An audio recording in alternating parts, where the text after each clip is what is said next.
téléspectateurs de Logos Télévision, vous tous qui nous suivez au travers des médias, nous voici pour ce nouveau numéro d'Ecclésia. Ecclésia, votre émission. Ecclésia, cette émission de partage. La majorité d'entre nous fréquentons des églises, nos assemblées chrétiennes. Lors de nos moments de culte communautaire, lorsque nous sommes ensemble, lors de ces moments, il y a un élément qui nous accompagne. C'est la musique. La musique accompagne pratiquement tout ce temps que nous passons ensemble, en train de célébrer, en train de louer le Seigneur. Pour ce numéro d'Ecclésia, nous voulons parler de la musique dans l'Église. Quelle est sa place, quel est son rôle, quelle est son importance? Parce qu'au fait, nous nous rendons compte qu'elle prend une place assez prépondérante lors de nos rencontres. Alors, pour cela, je salue Albert Matakano, mon compagnon de tous les jours. Bonjour Albert. Bonjour Thierry. Bonjour à tous les téléspectateurs qui nous suivent. Et à Albert, je vais demander ce jour de nous présenter, au fait, pour ce grand thème. Ce thème si important. Nous avons un invité, qu'Albert aura bien l'amabilité de nous le présenter juste après cette transition.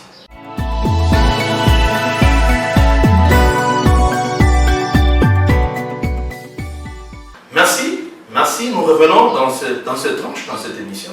Alors Albert, nous parlons avec qui par rapport à ces grands thèmes, ces grands sujets, qui est la musique dans l'Église? Ok.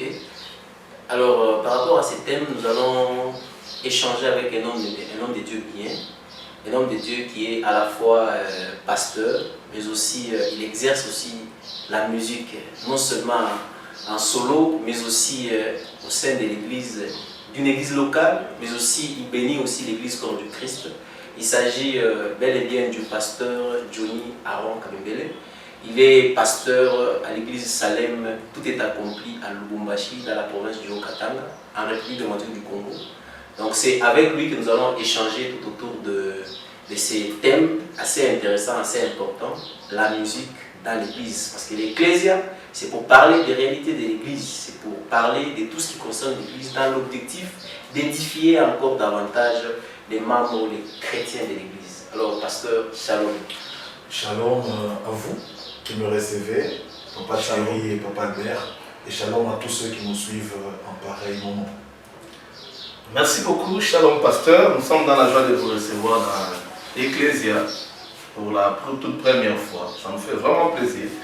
Alors, pasteur, directement, ces grands thèmes, la musique dans l'église. Vous êtes chanteur, comme le frère Albert l'a dit, vous exercez la musique. Alors, je vais directement vous poser cette question. Je crois que la présentation a suffi. Est-ce que vous avez quelque chose à ajouter d'abord par rapport à cette brève? Non, mais je crois que c'est suffisant. Au-delà du fait que voilà, je suis chante, il m'arrive aussi de publier des albums et de tenir des concerts. Voilà. Wow. Un détail important. Vraiment. Un praticien pratiquement, voilà. Du domaine. Bon, voilà. Quelque peu. Alors, pasteur, quand vous êtes praticien, Ouais. vous définissez la musique comme étant l'art de combiner des sons d'une manière agréable à l'oreille, ou vous avez une autre définition de la musique? Pasteur, Ok, je vais emprunter cette définition. En fait, nous allons plus passer un moment de réflexion. Nous n'allons pas tout dire, le sujet est très vaste, mais que Dieu nous permette, dans les peu de minutes que nous avons, de pouvoir effleurer ce thème et de passer un temps d'édification par rapport à ce grand sujet de la musique. Comme vous l'avez dit, ça occupe une place prépondérante dans notre quotidien, mais également dans nos moments de culte. Alors, je voudrais définir la musique, mais permettez qu'on soit scripturaire, qu'on lise un peu quelques textes qui vont nous permettre d'aborder correctement notre réflexion. Alors, je nous propose 1 Chronique chapitre 25. Alors, c'est un long texte. Nous allons lire du 1er au 7e verset. Je vais lire de manière assez que nous puissions gagner en temps.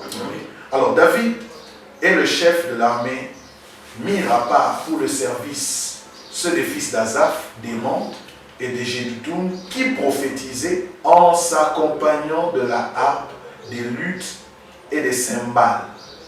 Et voici le nombre de ceux qui avaient des fonctions à remplir. Bon, là je peux sauter. Et puis je récupère le 6e verset, le 7e. Tous ceux-là étaient sous la direction de leur père pour le chant de la maison de l'Éternel et avaient des cymbales, des luttes et des harpes pour le service de la maison de Dieu. Asaph, Jeduthun, Héman recevaient les ordres du roi. Ils étaient au nombre de 288, y compris les frères exercés au champ de l'Éternel, tous ceux qui étaient habiles. Voilà, si je ne dois que prendre ce texte, je voudrais ici d'abord appuyer la définition selon laquelle la musique est l'art de combiner les sons d'une manière agréable à l'oreille. Et je voudrais ici préciser que par son, j'entends la résonance des instruments, mais aussi la voix. Donc la résonance des instruments, ainsi la voix. L'art de combiner le son, ça veut dire l'expression des instruments, la résonance des instruments, ainsi que la voix, de manière agréable à l'oreille. Donc scientifiquement correct. Mais je voudrais peut-être lui ajouter une autre connotation, c'est que à la lumière de ce texte, nous voyons que ceux-là que David avait sélectionnés devaient être au service des dieux dans la maison des dieux. Et ici, on est dans le contexte du tabernacle, dans le contexte du temple, parce que plus tard, c'est ce format-là qui va s'exercer dans le temple. Donc, c'est un format culte. Donc, ici, quand on parle des instruments, bibliquement parlant, c'est des instruments au service des dieux, des instruments qui répondent aux besoins du culte. Alors, il y a un élément qui est souligné au premier verset, c'est que ces gens prophétisaient en s'accompagnant de la harpe. Ça veut dire ici, la musique devient une porte qui donne accès au monde spirituel, et pour le cas précis, c'est le monde des dieux.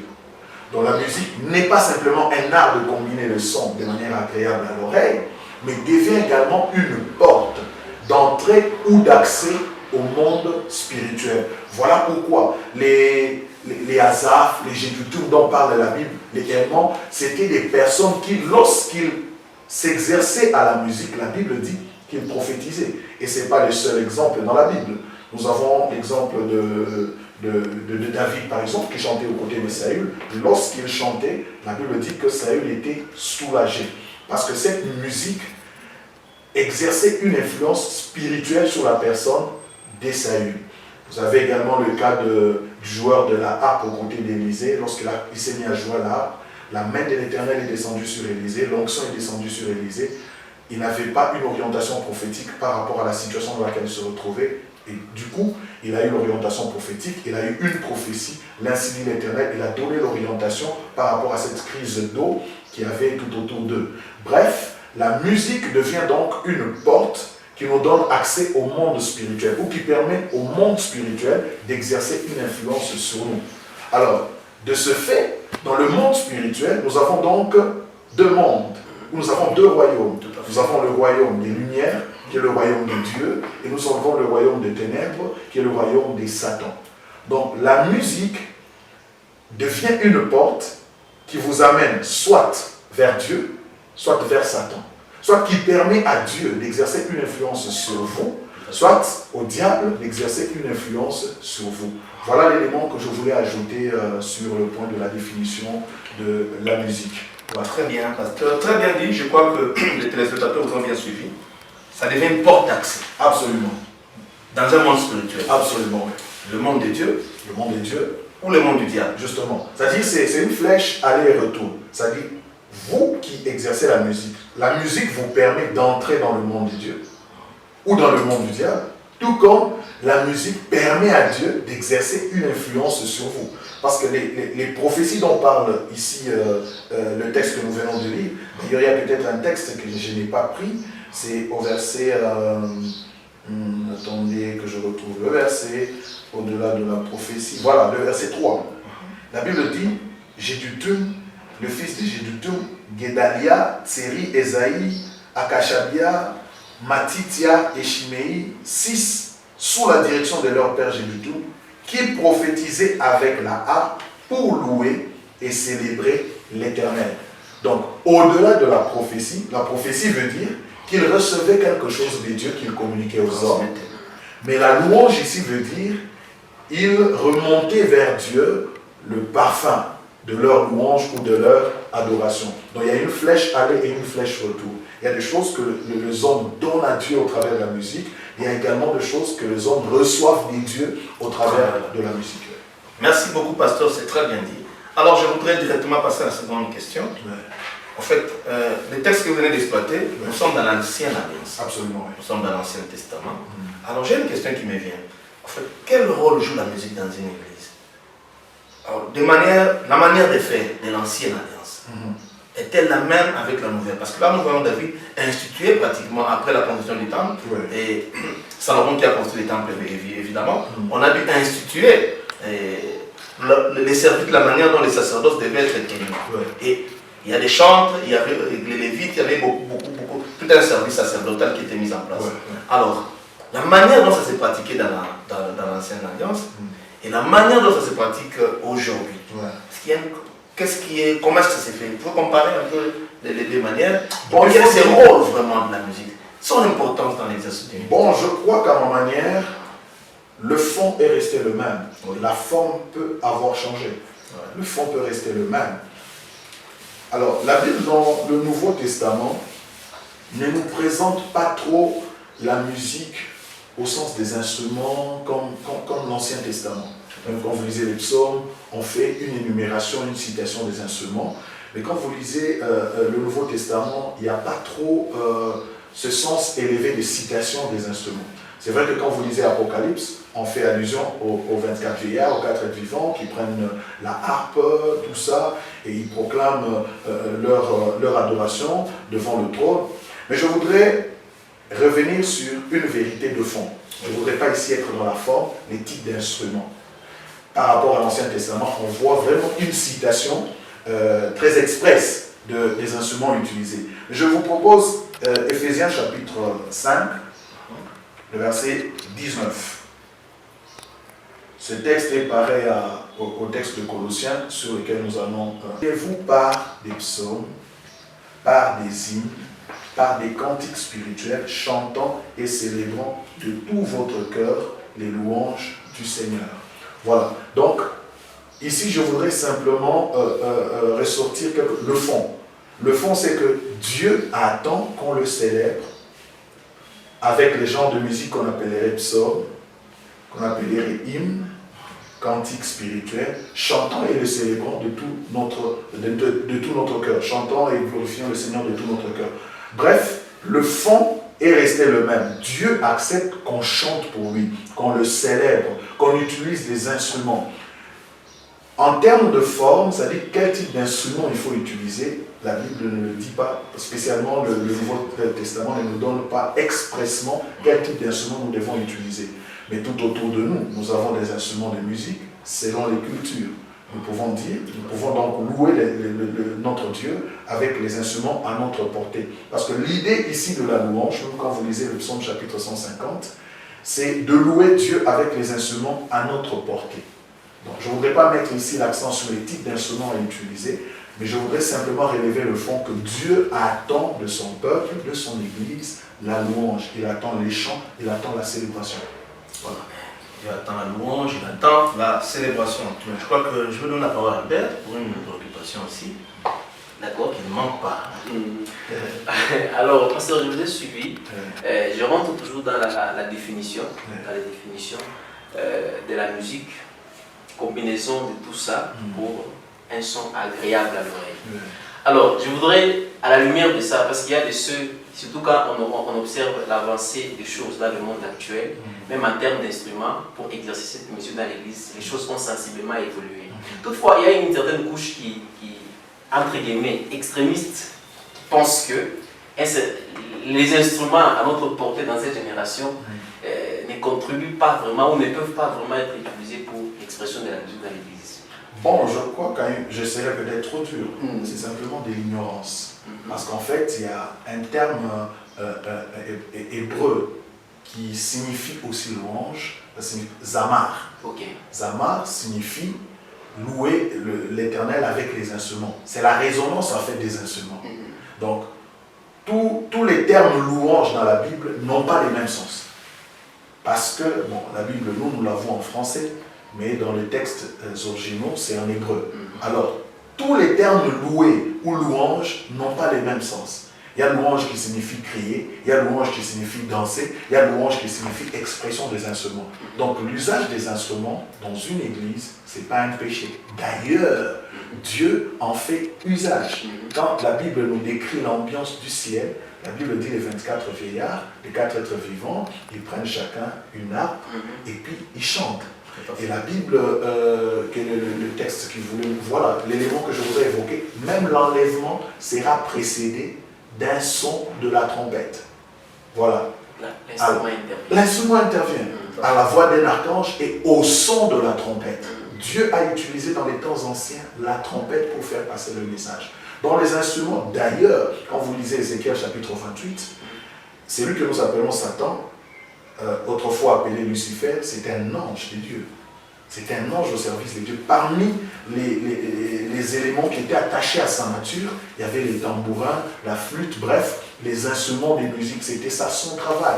Dieu a créé les instruments de musique, il les a attachés à Lucifer, qui devait les employer pour la gloire de Dieu. Donc les instruments n'ont rien à voir avec l'effet d'énerver Dieu dans un culte, pas du tout. Dieu en prend plaisir. Parce qu'en fait, les instruments sont célestes, on les retrouve également sur la terre. Ok. Alors, j'espère que les gens seront d'accord avec vous. Ah, ceux-là qui voudront. le royaume de Dieu n'est pas forcé.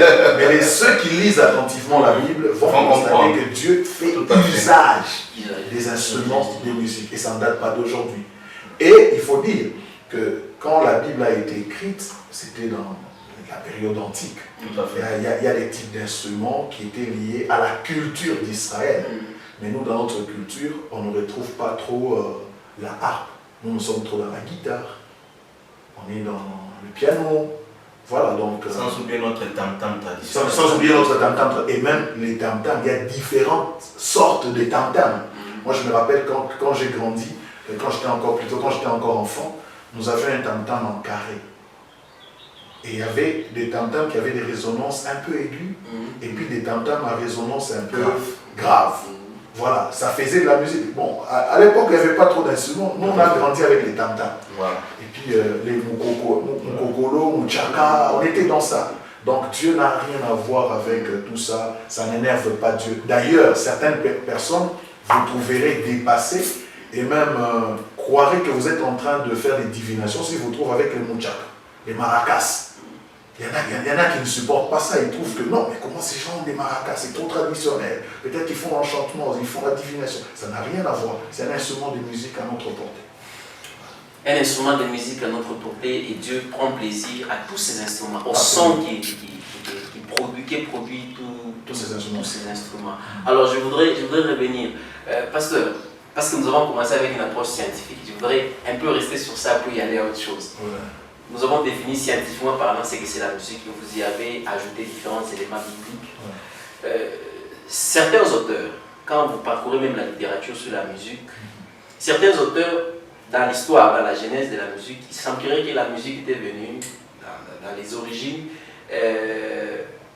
il fallait que le peuple produise, je parle de la source d'inspiration de la musique. La musique était faite dans les départs pour une certaine finalité, pour une certaine divinité qui était muse.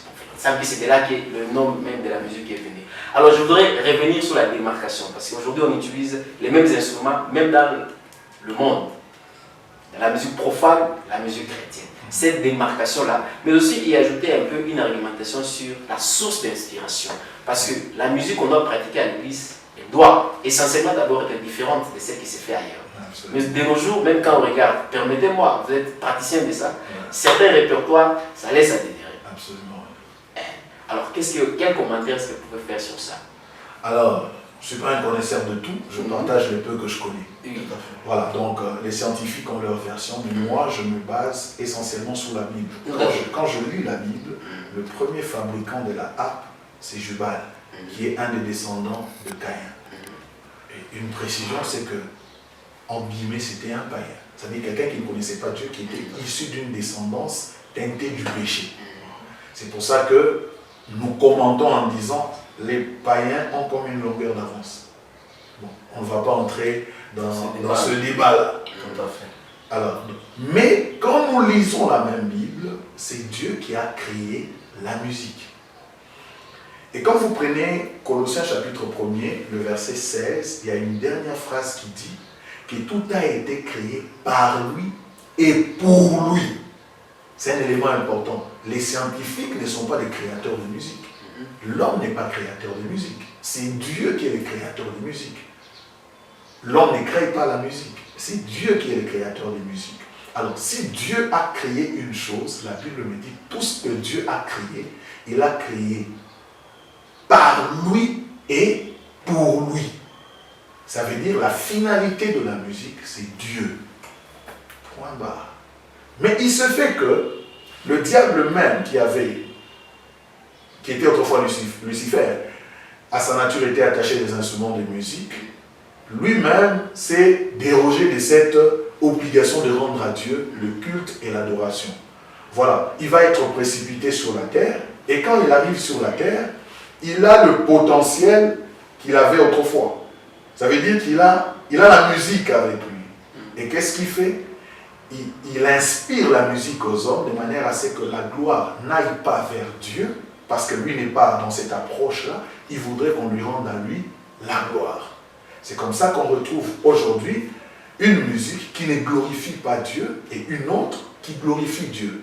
Donc on peut de ce fait donner la démarcation qu'il y a entre les deux musiques. Nous avons donc une musique qui glorifie Dieu, qui comprend son sens d'existence, c'est-à-dire créée par lui et pour lui, et une autre musique qui est une musique détournée pour les objectifs que le diable s'est assigné, notamment recevoir l'adoration, celle qui doit être dédiée à Dieu, de manière à ce qu'elle lui soit dédiée.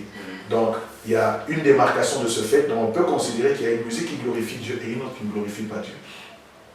Un autre élément que je pourrais ajouter, c'est qu'au-delà de l'objectif, il y a la source d'inspiration. Vous voyez que Dieu a le désir, quand il crée les instruments, il veut être adoré. Il veut que par ces instruments, qu'il soit à sa place, que ce soit pour lui, pour sa gloire. Donc, Dieu met à la disposition des hommes tout ce qu'il faut afin qu'ils lui rendent ce qu'il attend d'eux.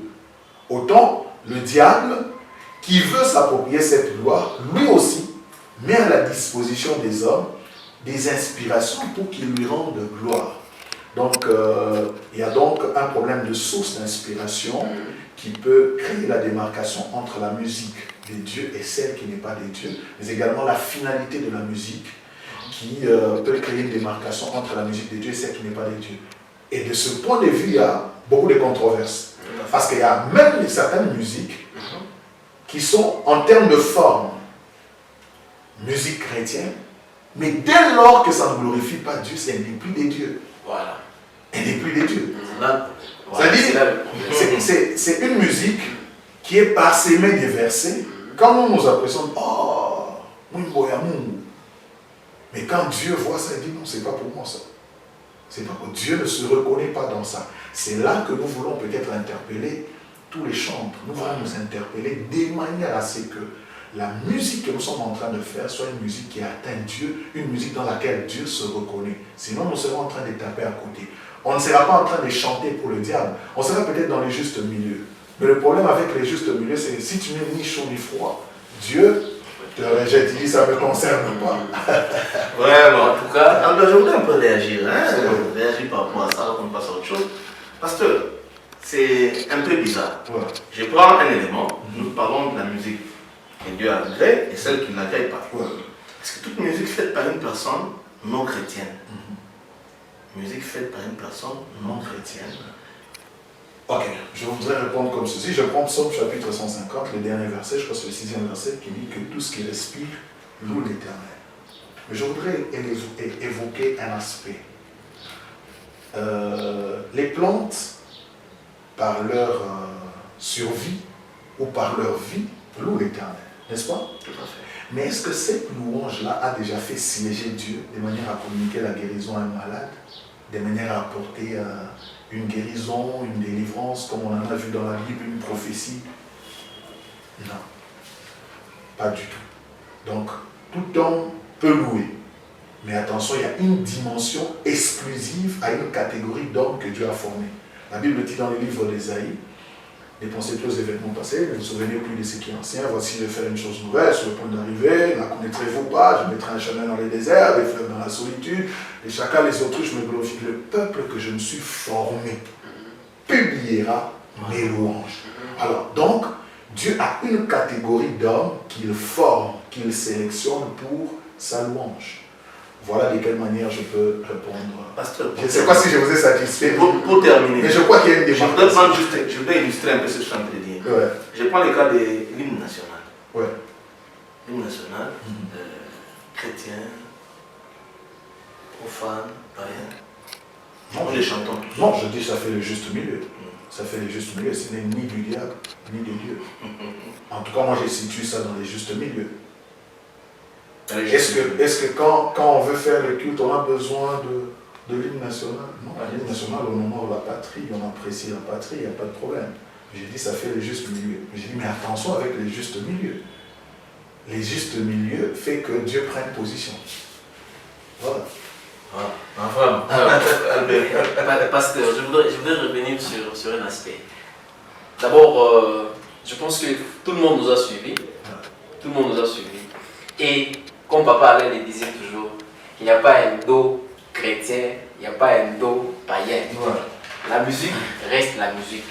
Mais ce que j'ai aimé beaucoup plus avec les pasteurs, c'est la précision qu'il a donnée. La musique, pour cette émission, nous sommes en train de la passer dans les cadres chrétiens, dans les cadres de l'Église. Et notre objectif, c'est que nous puissions, que tous les chrétiens et tous ceux qui exercent même ces services-là au sein de l'Église puissent corriger certaines choses, puissent être édifiés au regard de tout ce que nous faisons, parce que notre soubassement, c'est la parole de Dieu. Alors, notre musique, ou la musique qui doit être exercée dans l'Église, c'est une musique qui doit avoir comme finalité Dieu lui-même. Parce que Dieu, il était en train de se chercher un peuple qui va prononcer pour lui, pour son honneur, les louanges qui lui reviennent. Alors, je voudrais que vous aussi qui nous suivez, rassurez-vous de votre source d'inspiration. Avant d'arriver même au répertoire, avant d'arriver de prendre un stylo pour je vais lire un verset, justement, pour vous compléter. Lisons Colossiens chapitre 3, le verset 16. Colossiens 3, verset 16. Écoutez ce que la Bible dit. Et ça, c'est parmi les obligations de chaque chrétien. Ça n'a rien à voir avec la chorale. Tout à fait. Pas du tout. La Bible dit, Colossiens 3, verset 16, que la parole de Christ habite parmi vous abondamment. Instruisez-vous, exhortez-vous les uns les autres en toute sagesse, par des psaumes, par des hymnes, par des cantiques spirituels chantant à Dieu dans vos cœurs sous l'inspiration de la grâce. Mais l'élément que je voudrais souligner, c'est qu'on ne peut pas arriver au psaume, on ne peut pas arriver au cantique sans avoir le dépôt de la parole. Donc, la parole qui doit habiter abondamment en nous, c'est elle qui fait en sorte que nous puissions nous exhorter les uns les autres et que nous puissions nous édifier par les psaumes, par les cantiques, par la musique, par les hymnes. Vous voyez? Donc, logiquement, la musique chrétienne doit tirer ses sources dans la parole de Dieu. Malheureusement, on assiste aujourd'hui à ce que j'appelle en guillemets le carimboula chrétien. Le carimboula chrétien, c'est quoi? C'est-à-dire, je ne suis pas obligé de lire la Bible. Je sais que Yesu alipanda, Yesu alishuka. Je suis dans ça, je ramasse des choses. Vous ne sentez pas le dépôt de la parole, l'abondance de la parole accompagner le texte de nos chants. Et ça, c'est la crise actuelle. Ça, c'est vraiment la crise actuelle. Il y a quelques temps en arrière, j'ai dû même publier, j'ai dit, je sens que dans notre musique chrétienne au Congo, il y a une sève qui manque, qui commence à manquer, qui commence à nous échapper. La sève qui m'a beaucoup inspiré, que je tirais de Papa Alain Moloto. Je prends par exemple Sublime 1. Sublime 1, on vous décrit le tabernacle du parvis jusque dans les lieux très saints. C'est-à-dire, quand vous proclamez ce chant, non seulement qu'il vous amène dans la présence de Dieu, mais c'est tout un enseignement. Tout un enseignement. Du premier chant au dernier chant. Tout un enseignement, tout un parcours du parvis jusque dans le lieu très saint. Et ne peut chanter ça que quelqu'un qui est assis dans la parole, en qui habite abondamment la parole. Aujourd'hui, on a une musique facile. Bon, pourquoi une musique facile? Parce qu'il y a aussi l'aspect commercial. Et nous vivons un temps très difficile. J'avais dernièrement organisé une conférence sur la musique. Et dans cette conférence, il y a un élément qui a été évoqué, c'est le côté commercial de la musique aujourd'hui. Comme tout le monde veut passer sur des grandes chaînes, or les grandes chaînes ont des obligations. Ceux qui les tiennent ne sont pas forcément des chrétiens.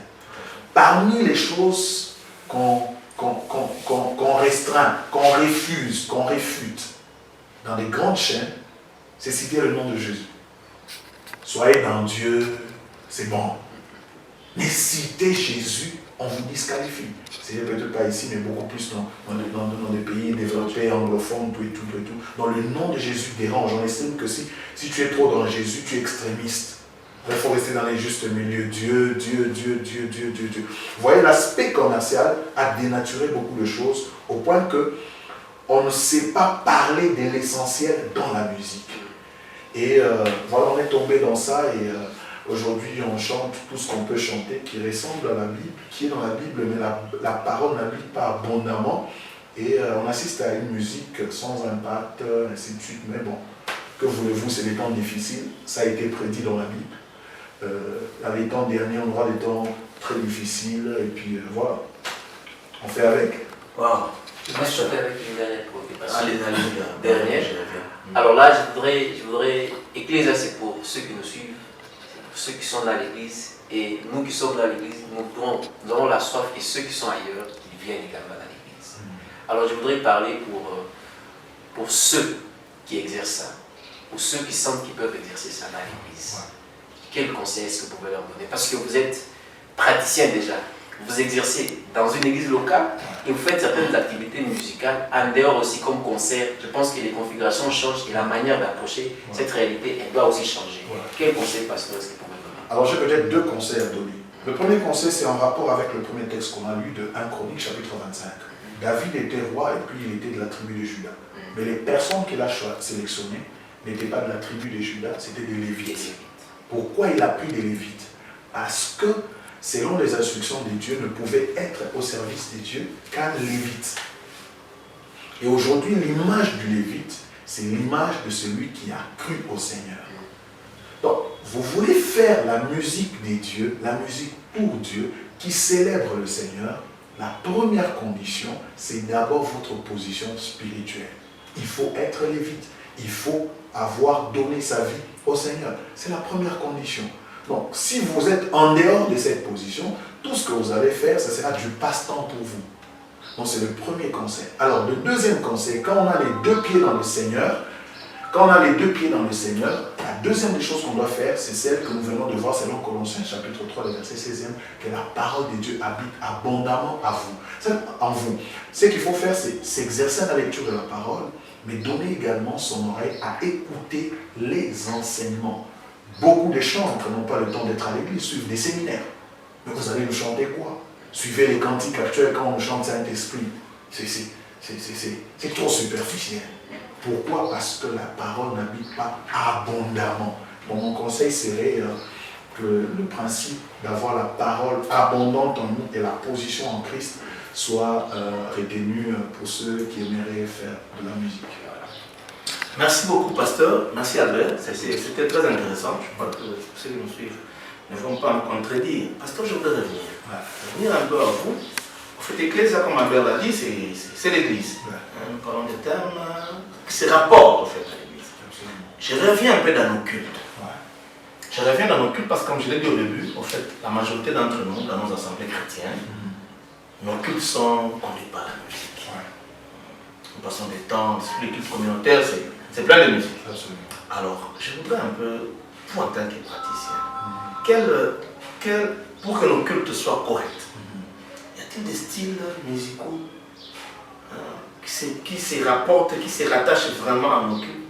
Est-ce qu'il y a des styles particuliers pour que nous puissions, que nos cultes soient corrects et animés de la meilleure manière? Alors, je ne voudrais pas ici me lancer dans la forme de la musique, c'est-à-dire le style. Mais je voudrais ici interpeller tout le monde, en fait, en commençant par les pasteurs et les chanteurs. On doit être sélectif dans ce qu'on chante. Absolument. Si on aimerait réussir nos cultes, on doit être sélectif. Tout ne doit pas se chanter. Et le premier élément Le premier indicateur, c'est que tous les chants qui doivent se chanter doivent répondre à la norme de la doctrine de l'Église. Et qui est, je dirais, le surveillant de la doctrine de l'Église? C'est les pasteurs. Donc quand on parle de musique, le pasteur ne doit pas se sentir exclu pour dire je ne suis pas musicien. Non, on est pasteur, on est surveillant de la doctrine de l'Église. Mais malheureusement aujourd'hui, dans nos cultes, ils se chantent des choses qui ne se rapportent pas aux enseignements que nous recevons, à la nourriture que nous recevons. C'est comme quelqu'un qui vomit ce qu'il n'a pas mangé. D'où vient le répertoire que nous ramassons? Nous ne pouvons chanter que des choses qui se rapportent à notre doctrine, pas des choses qui font succès. Des choses qui se rapportent à notre doctrine, à notre nourriture. Donc ici, j'aimerais interpeller tous les pasteurs. Un pasteur doit s'intéresser à tout ce qui se chante, excusez-moi, à tout ce qui se chante dans son église. Absolument. Tout ce qui se chante doit être surveillé, passé au peigne fin, tamisé, ainsi de suite. Je ne suis pas contre nos frères Cano Vocal, Asaf. Mais dans beaucoup d'églises que j'ai fréquentées par expérience, ces gens-là, des fois, ils vous chantent n'importe quoi. Mais malheureusement, des fois, c'est pour...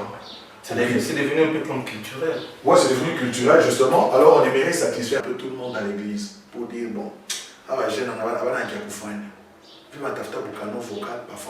mais ça n'a rien à voir. Il faut enseigner toutes les catégories des acteurs des cultes à l'église. Donc, on ne peut pas chanter du n'importe quoi, on doit être sélectif. Mais également, bon, en ce qui concerne le style, si c'est un style qui vous met à l'aise dans votre communion avec Dieu, tant mieux. Mais si c'est un style qui doit vous obliger à avoir des tailles basses, à avoir des dreads, vous voyez que ça commence à vous amener ailleurs qu'à l'objectif majeur qui est le culte, la louange et l'adoration. Alors si vous voyez que la tendance du culte, vous savez, notre musique a beaucoup de pièges, beaucoup de pièges. Je ne sais pas pourquoi quand on danse par exemple le rythme Moutouaché, on doit toujours avoir un truc à la hanche. Je ne sais pas qui a créé ça. D'où est-ce que ça vient? Qui a dit qu'il faut forcément avoir ces papagnes à la hanche, tout ça? Je ne suis pas contre ça. Mais ce sont des questions qu'on doit se poser. Pourquoi on aimerait faire ça? Est-ce que ça ne peut pas se chanter sans un truc à la hanche?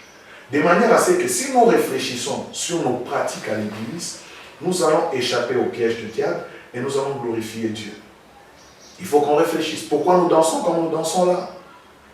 Cette danse-là nous amène à quoi?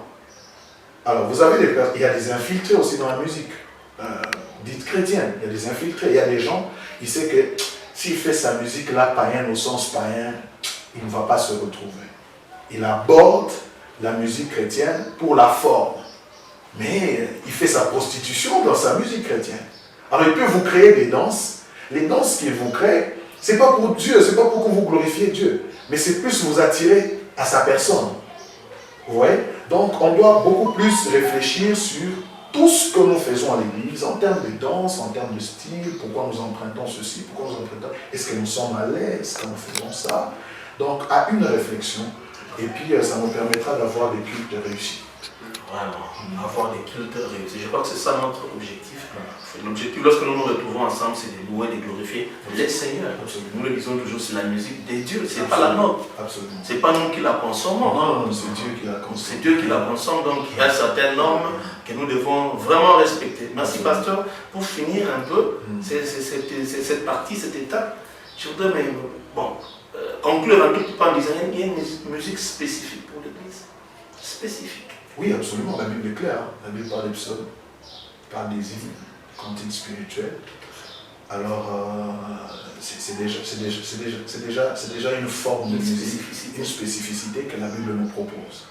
Bref, dans des termes simples, une musique dans laquelle Dieu se retrouve. Et ça va être la bataille de tous les jours. Faire des choses de manière à ce que Dieu se retrouve. Et ça va changer notre mentalité. Ça veut dire quand je fais la musique, je fais l'album, je fais le concert, ce n'est pas d'abord l'homme que je vise, c'est d'abord Dieu que je vise. Et quand je me dis dans ma tête, c'est d'abord Dieu, il y a beaucoup de choses qui peuvent tomber de soi. Et il y a un sentiment de satisfaction qui peut naître quand je sais que Dieu s'est retrouvé dans ce que je fais, même si l'homme ne s'est pas retrouvé. Donc je crois que tout change quand l'objectif devient Dieu, soit quand on fait l'album, soit quand on fait les concerts, quand on a Dieu comme objectif, je crois que ça change beaucoup de choses. Et j'aimerais nous conseiller, d'ailleurs dans beaucoup des secteurs de la vie et même de nos cultes, que nous puissions rechercher ça. Je ne vois pas un prédicateur qui puisse simplement prêcher parce qu'il veut prêcher. Un bon prédicateur cherche à plaire à Dieu dans sa prédication. Quoique cette prédication concerne les hommes, mais le souci c'est d'être fidèle. Comme un bon dispensateur de grâce, il lui est demandé d'être fidèle. Et la fidélité c'est quoi? C'est reproduire ce que Dieu veut que tu reproduises, que tu fasses les choses telles que Dieu voudrait que tu les fasses. Donc je crois que si on s'aligne sur cette approche, on finira par plaire à Dieu. Finir par plaire à Dieu, bien-aimé, pour tout ce que nous avons suivi. Voilà l'objectif qui est poursuivi dans tout ce que nous faisons comme musique, dans nos différentes assemblées, dans nos églises. Alors Albert, je crois qu'il y a quelqu'un qui doit comprendre ces choses. Justement. Ceci est adressé à une personne. Appel au salut.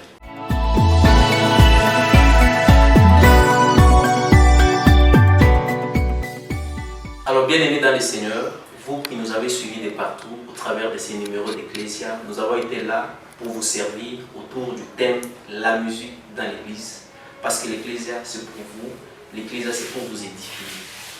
Vous pouvez être là en train même de pratiquer cette musique-là, mais vous n'avez pas encore reçu Jésus-Christ comme Seigneur et Sauveur. Je pense que vous faites un travail en vain, vous n'aurez pas de résultats. Même vous pouvez être là en train de faire déjà cet exercice-là, mais au regard du numéro d'Ecclésia d'aujourd'hui, il y a de quoi corriger certaines choses. En tout cas, nous avons été là. Nous sommes basés sur 2 Chroniques 25, 1 à 7 et Colossiens 3,16. Nous vous avons parlé de la musique bibliquement parlant. Alors je voudrais vous donner une opportunité. Si vous faites déjà ça et que vous n'avez pas encore ici votre Jésus-Christ comme Seigneur et Sauveur personnel dans votre vie, le temps vous est accordé. Mais si vous exercez déjà ce travail au sein de l'Église, mais vous ne l'avez pas encore fait, c'est aussi le temps qui vous est donné. Mais si vous exercez déjà cette mission dans l'Église, ce service dans l'Église, mais vous ne le faites pas bien, vous faites pour une autre finalité, ou vous avez d'autres sources d'inspiration à part la parole de Dieu, le temps vous est accordé aujourd'hui. Alors le pasteur va prier pour vous, pour toutes ces catégories-là, afin que Dieu puisse se retrouver au centre. La musique doit être christocentrique. Pasteur. On va prier. Père, merci pour ce temps de partage.